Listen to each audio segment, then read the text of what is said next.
আল্লাহ পাক রব্বুল আলামিনের ক্ষমতা কত দূর, আল্লাহ পাক রব্বুল আলামিনের রাজত্ব কত দূর। ইন্ডিয়া সমান, চীন সমান? আল্লাহ পাক রব্বুল আলামিন বলতেছেন, লাহু মা ফিস সামাওয়াতি ওয়া মা ফিল আরদি ওয়া মা বাইনাহুমা ওয়া মা তাহতাস সারা।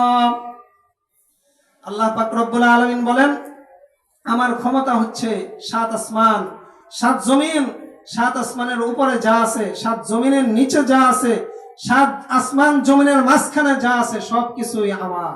সবকিছু কার? লাহু মা ফিস সামাওয়াতি ওয়া মা ফিল আরদ ওয়া মা বাইনাহুমা ওয়া মা তাহতাস সারা। সবকিছুই আল্লাহ পাক রব্বুল আলামিনের। তিনি আরো বলেন, তাবারাকাল্লাযী বিয়াদিহিল মুলকু ওয়া হুয়া আলা কুল্লি শাইইন কাদির। বরকতময় সেই সত্তার যার হাতে টোটাল রাজত্ব, টোটাল পৃথিবীর রাজত্ব। সে কে?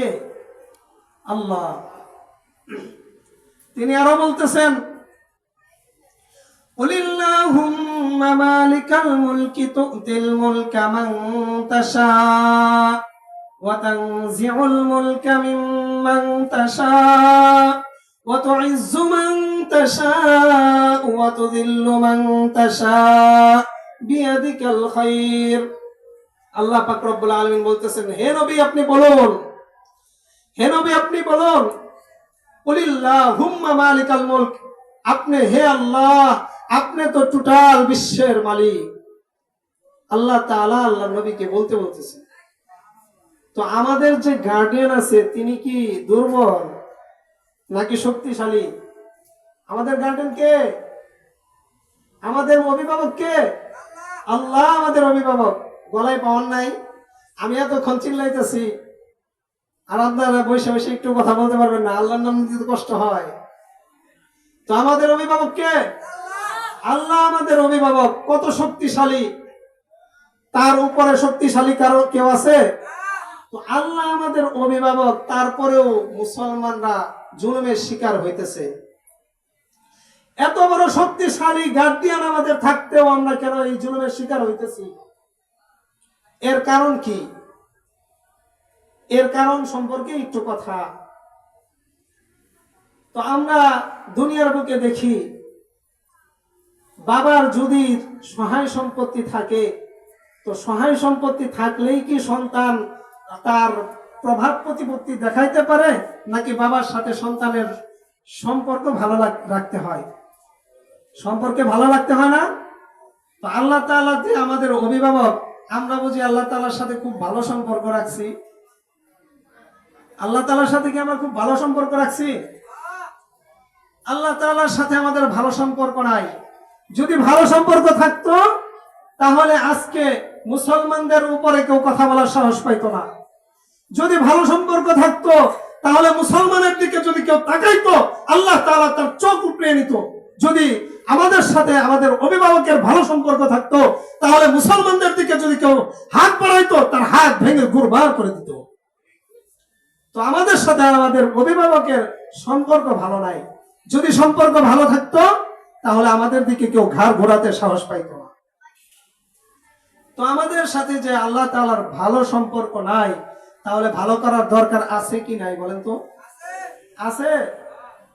যদি আল্লাহ পাক রব্বুল আলামিনের সাথে আমাদের সম্পর্ক ভালো হয়ে যায় তাহলে সারা বিশ্বে মুসলমানদের জয় হবে।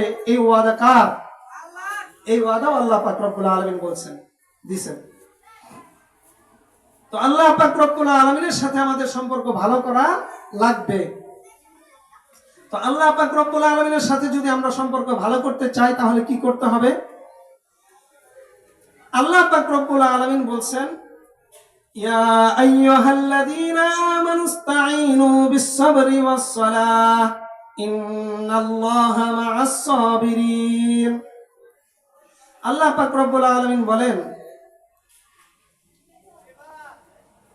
আমার সাথে যদি ভালো সম্পর্ক রাখতে চাও, তোমাদের যদি কোনো সাহায্য সহযোগিতার প্রয়োজন হয় তাহলে তোমরা নামাজ আদায় করো, ধৈর্য ধারণ করো, নামাজ আদায় করো।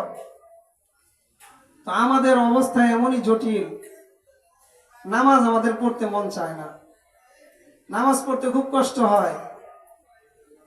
তো আল্লাহ পাক রব্বুল আলামিন আমাদের সাহায্য চাইতে বলছেন নামাজ এবং ধৈর্যের মাধ্যমে। এই নামাজ, আমরা নামাজ থেকে অনেক অনেক দূরে, অনেক দূরে। আজকে মাহফিল, আজকে তো এশার নামাজে মসজিদটা অন্তত ভরা দরকার ছিল।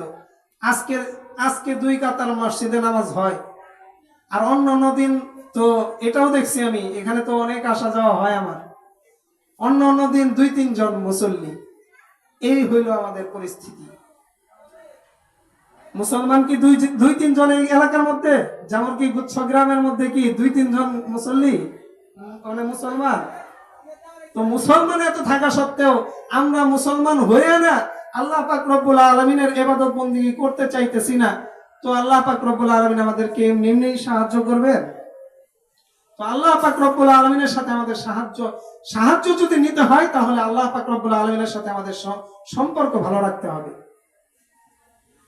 তো কেমন সম্পর্ক হবে? আল্লাহ পাক রব্বুল আলামিন, আমরা বান্দা, এমন গুনাহগার বান্দা আমরা যে 365 দিন বছর হয়। এই 365 দিনের মধ্যে আল্লাহ পাক রব্বুল আলামিন আমাদেরকে যে সুস্থ রাখছেন, এই সুস্থ শরীরে আপনারা কেউ বলতে পারবেন যে 24 ঘন্টার মধ্যে, মানে প্রত্যেকটা দিন 24 ঘন্টার মধ্যে একটাও গুনাহ করেন নাই এমন একজন আছেন এখানে? এমন একজন মানুষ পাওয়া যাবে? তো আল্লাহ পাক রব্বুল আলামিন নাফরমানি করতেছে আমরা প্রত্যেকটা দিন, এমন কোন দিন বাদ নাই যে আমরা নাফরমানি করি না। এমনকি আমরা যদি দেখি আমাদের সমাজের মধ্যে, আমরা যদি আমাদের বাবার সাথে একবার বেয়াদবি করি, বাবা একটু রাগ করেন, দ্বিতীয়বার বেয়াদবি করলে বাবা ওই ছেলের দিকে তেমন তাকায় না, তৃতীয়বার যদি বেয়াদবি করে বাবা ধমক দেয়, চতুর্থ দিন যদি বাবার সাথে বেয়াদবি করে, তাহলে এই বাবা সন্তানকে এত ভালোবাসেন যেই বাবা নিজের পুরা উপার্জনটাই সন্তানের জন্য করা হয়। বিবি স্ত্রী সন্তানদের জন্য যে বাবা পুরা টোটাল জীবনটা কাটিয়ে দেন, পরিশ্রম সবকিছুই বাবা সন্তানের জন্য করেন, এই বাবাও যদি কোনো সন্তান 5 দিন বেয়াদবি করে, ওই ছেলেকে ঘর থেকে বের করে দেয় না? এই বাবাও ঘর থেকে সন্তানকে বের করে দেয় 5 দিন বেয়াদবি করার সাথে। আমরা এমন নাফরমান বান্দা, আমাদের এত বড় গার্ডিয়ান থাকা সত্ত্বেও আমরা তার সাথে প্রত্যেকটা 365 দিন বছরে, এই 365 দিনই আমরা তার সাথে বেয়াদবি করতেছি, তার হুকুম লঙ্ঘন করতেছি, তার কথার অমান্য করতেছি। তারপরেও আল্লাহ পাক রব্বুল আলামিন কত মেহেরবান, কত দয়াবান। একবার চিন্তা করে দেখেন, মানুষ যখন দরজা বন্ধ করে গুনার কাজের মধ্যে লিপ্ত হয়, আল্লাহ পাক রব্বুল আলামিন তার ওই বান্দা যাতে না মরে, তার যেন অক্সিজেনে কষ্ট না হয়, সেই বান্দাকেও আল্লাহ পাক রব্বুল আলামিন ওই দরজার ফাঁকা দিয়ে সেখান থেকেই আল্লাহ পাক রব্বুল আলামিন ওই বান্দার জন্য অক্সিজেনের ব্যবস্থা করে দেন না? দেন।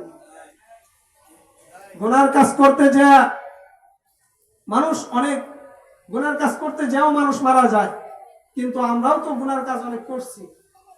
তো আমরা যখন বান্দা গুনার কাজ দরজা বন্ধ করে দেন, ওই বান্দার যাতে কষ্ট না হয়, অক্সিজেনের প্রবলেম না হয়, তারপরেও আল্লাহ পাক রব্বুল আলামিন কত মেহেরবান, এই গুনার কাজ করতেছে তারপরেও তার জন্য অক্সিজেনের ব্যবস্থা করতেছেন, ওই দরজার ফাঁকা দিয়ে ঢুকিয়ে দিতেছেন।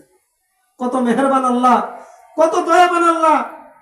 এত বড় দয়াবান আল্লাহ পাক রব্বুল আলামিনকে আমরা পাইছি, তারপরেও কিভাবে আমরা নাফরমানি করি, তারপরেও নামাজ ছাড়া কিভাবে থাকি?